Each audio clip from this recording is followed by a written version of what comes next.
Congresswoman Anna Paulina Luna from Florida. Welcome to the program. How are you? Hey, Glenn. Very happy to be back on. Yeah, it's good to talk to you. So you were in the Air Force, right? I was. And what did you do in the Air Force? I did airfield management, worked with, actually, my first installation was the B-2 stealth bomber. So did flight plans, a lot of inspections, a lot of reading. Did not serve in combat. However, I definitely have an opinion or two on women in combat. I'd like to hear it. Okay, so first of all, yesterday during the confirmation hearings, Pete did incredible. They were trying to lock him into their sound clips or sound bites. But, the one thing that I kept hearing from the Democrats was they were taking his comments out of context in regards to women in the military. So Pete never said that he didn't want women to serve in the military. In fact, it's quite the opposite.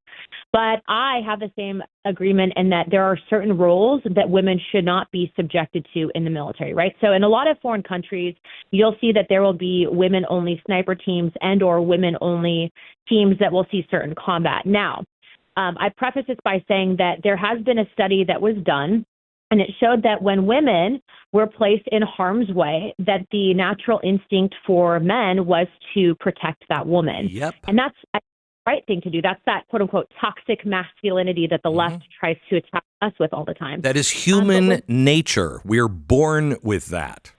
But go ahead. Men are born, right? And so when you have, though, a woman that's, let's say, placed on a special forces team, they come under fire. Hypothetically, that woman gets hurt. Instead of focusing on the mission as if it would be if there were just other men present, the men would then in turn go to protect that woman. And it could ultimately result in, more casualties, more people getting hurt, and then also jeopardize the success of the mission. And so I think when we're looking at, military policy as a whole, we need to take these things into account and consideration. And that's what Pete was saying.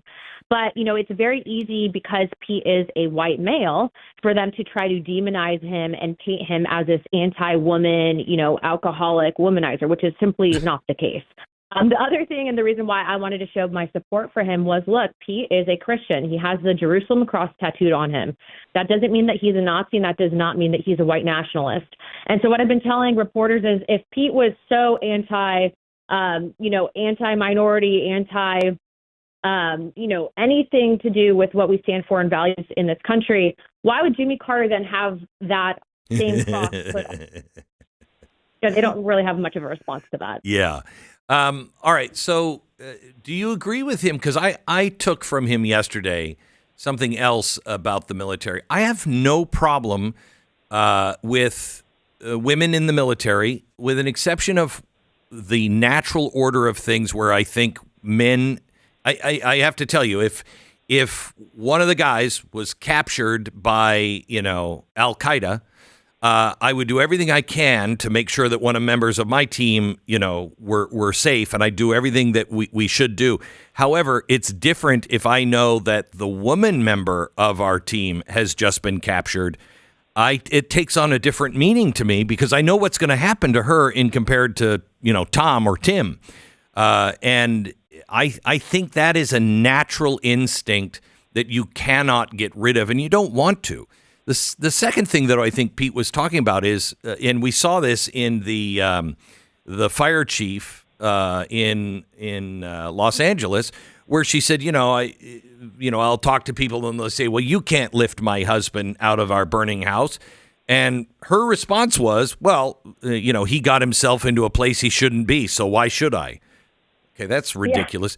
Yeah. As long as a woman can physically do exactly what is required of the male, then I don't have a problem with that. Do you agree with that?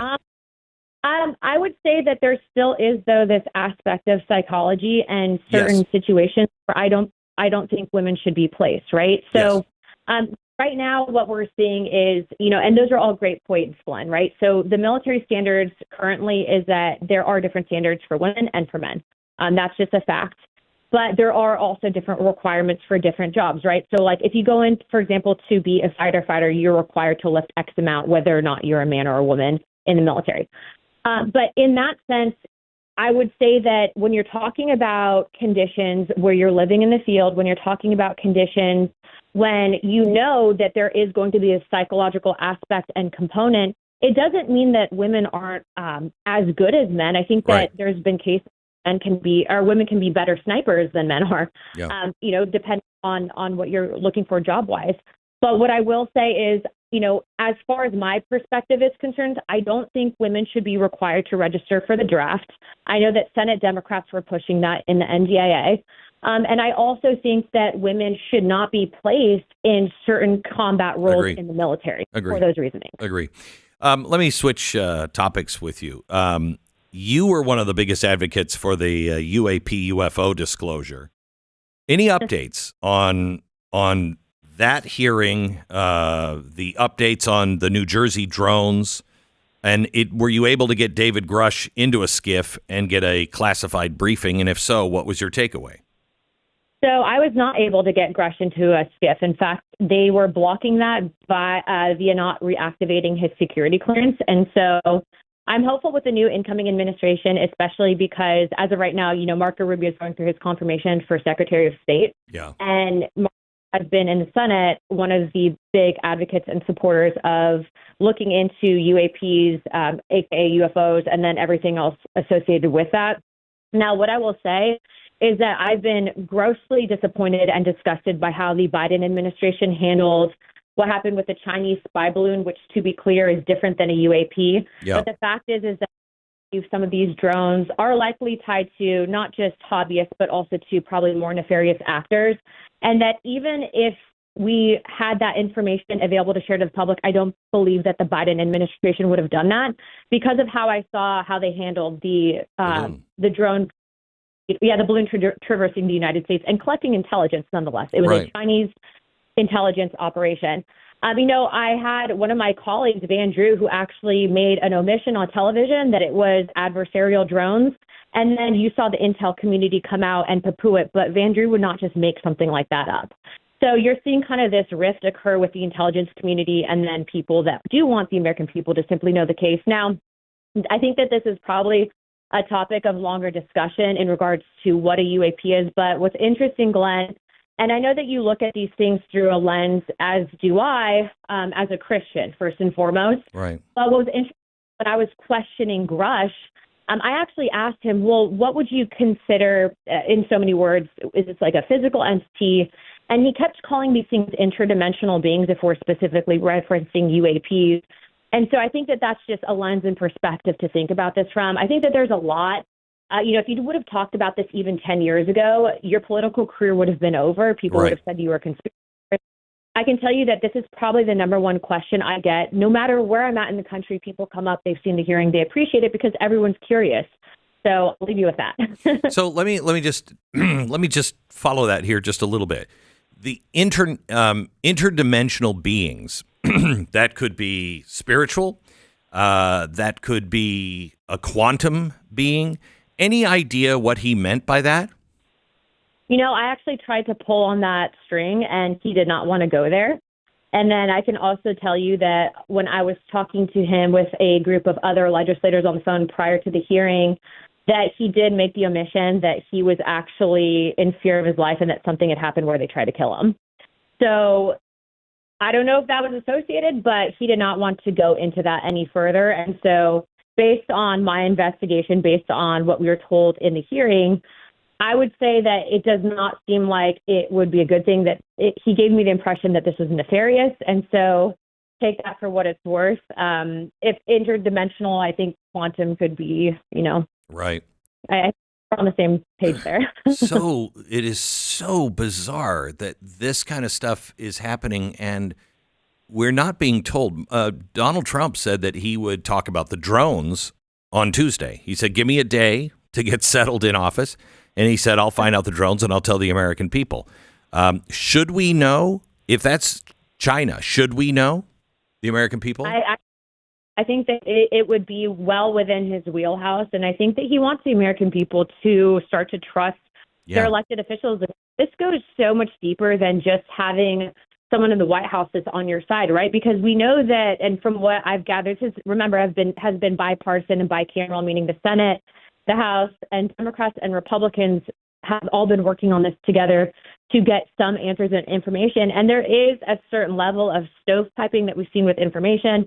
And then also to the aspect of I, as a sitting member of Congress who sit on oversight and foreign affairs, was denied access by a general at Eglin Air Force Base, to whom I responded, who gives you the right and authority to tell a duly elected member and group of congressmen that they don't have access to a program that we write the damn checks for? You have no authority to deny us access. And so that conversation probably was not comfortable for that general. And how'd that end? Well, he left. He actually got up in the middle of our meeting and went on TDY, which any military member will tell you never happens. He left the meeting. He left the state. He got up and left. Wow. Did you ever get an answer? No. Representative Gates and Representative Burchett were also there to witness this. I've never seen that happen. And remember, I was in the military. He literally got up and left in the middle of the meeting, said he had orders to go TDY to the state of Georgia, and he never came back. Are you concerned at all about some of the conversations? We just saw another video from James O'Keefe where he's talking to somebody who was, I think he claimed to be in the FBI, said he and others were meeting with generals to make sure that they had a control on Donald Trump. Are you confident at all this time around Donald Trump's going to be able to route that? Oh, most certainly. And I say that has to do a lot with the confirmation of the Secretary of Defense.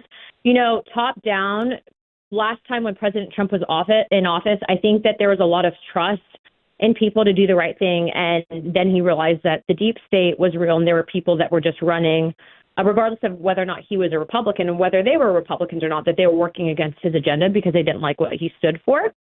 But now what we're finding is there is going to be a group set up to go through these generals that, A, discharge military members based on vaccinations and boards. But the fact is that if you are a general and you're pushing wokeness ideologies or you're trying to undermine the objective of the commander-in-chief, you have no place in the Department of Defense, period. No. And so those people fired. And I look forward to that because I can just tell you from a congressional perspective, Glenn, I actually had an amendment in the National Defense Authorization Act to remove DEI from military training. And I have friends still in the military. And so someone at Ramstein Air Base actually sent me an email of a officer there that was directly undermining what we did at the congressional level, saying, Congress has removed DEI, so we're renaming it. Please still proceed with the training. So guess what? That person is also going to be fired. And that's really how you're going to stop at the DOD. Good. You know, we were just talking about the deep state and being able to navigate through all of this. And it seems like the Biden administration has done nothing but just set little brush fires all throughout the government here in the last couple of weeks. One of which is Biden has just taken off the terror status and open up relations again with Cuba, which Trump is going to undo. I don't know why they're doing this. Anna? Yeah, I'm here. You know, what I will tell you, Glenn, is I think that there are a lot of people now that Biden is out and that they have lost the House and the Senate that are trying to do anything last ditch to prevent and obstruct a incoming Trump admin. And I actually had spoken to Mike Lee about this months ago.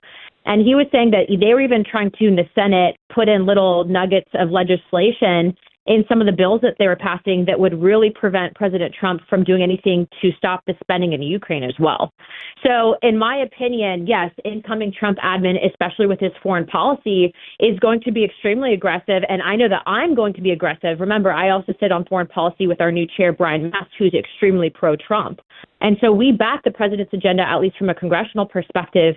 But yeah, these people, to be honest with you, I've met with Biden. I've talked to Biden.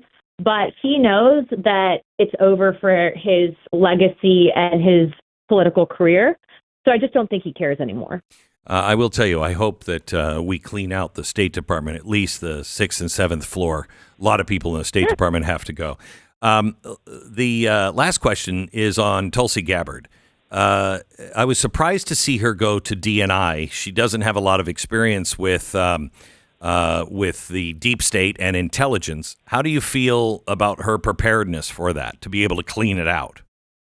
I think that because of the fact that she's been in the House and she understands how these agencies work, that gives her a leg up and a perspective as opposed to other individuals. But I think what's really interesting about her appointment is, remember, not only did you have the Democrat machine go after her, right? I mean, Clinton called her, smeared her.